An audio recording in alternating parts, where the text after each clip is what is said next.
Hello future legal experts. Welcome back to NeatLaw, your go-to channel for simplified legal concepts, real case stories, and exam-ready law insights.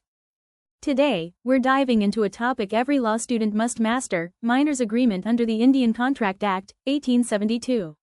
Let's keep it quick, clear, and exam smart. Let's begin with, who can contract? Under Section 11, a person is competent to contract if they meet three conditions. They're 18 years or older, they are of sound mind, and they are not disqualified by law. That brings us to, who is a minor? A minor is a person below the age of 18 years. However, if a guardian is appointed by the court for the minor's person or property, the age of majority becomes 21. Are minors' agreements valid? No. As per the landmark case Mohori Bibi versus Dharmodas Ghose, 1903, an agreement with a minor is void ab initio, meaning it is void from the very beginning. A minor cannot be compelled to perform the terms of a contract or repay borrowed money. Example: if a minor takes a loan of 10,000 rupees through a mortgage, the lender cannot recover the amount because the contract is void in the eyes of law. As we understood in previous slide, you would be to understand it more clearly now. So can a minor sue or be sued under contract? No. A minor can't enforce a contract, nor can they be held legally liable under it. Example: a 16-year-old agrees to buy a stamp but is later refused delivery. He cannot sue because the agreement is void. What if the guardian makes the agreement? A guardian can make a contract on behalf of a minor only if they're legally competent and the contract is for the benefit or legal necessity of the minor. But if consideration flows from the minor, the contract is still void. Judge case law.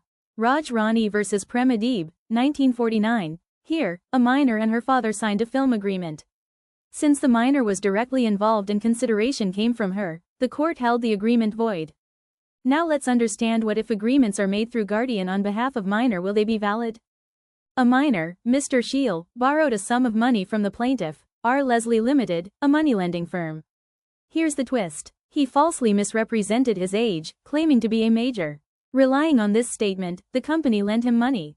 When they later found out he was actually a minor, they sued him to recover the loan. The plaintiff argued that the minor committed fraud and should be held liable, despite the agreement being void, because he lied.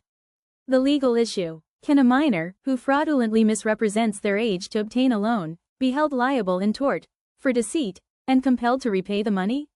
The court said no, the suit was dismissed. Here's why. The court held that the action, though framed in tort, was actually trying to enforce a void contract. Even though the minor lied, the essence of the lawsuit was to recover money loaned under a contract, which the law says never existed in the first place because a minor's contract is void.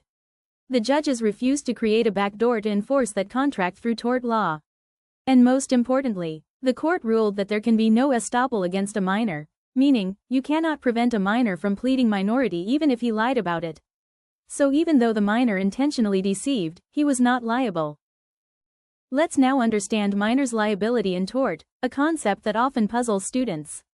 Under general law, a minor can be held liable in tort, just like an adult, but with one important limitation. If the tort is simply a disguised attempt to enforce a void contract, then the minor is not liable. Let's take the classic case of Bernard vs. Haggis, 1863, to understand this better. In this case, a minor hired a horse claiming it was for personal use, but in reality, he used it for jumping, a purpose not permitted. The horse got injured and died due to this misuse. The question was, can the minor be held liable? The court held him liable in tort.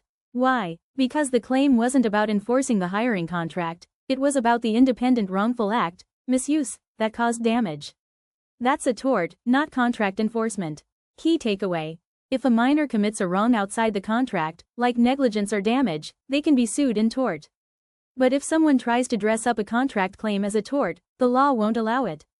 That's your bite-sized clarity on tortious liability of minors. So remember, minors are protected under contract law. They can't be bound by agreements, and they're not liable in contract. But contracts for their benefit, made by a competent guardian, might be valid. Thumbs up. Stay tuned to NeatLaw for more such crisp, real-world legal explanations. Hit that like button and subscribe if you haven't already.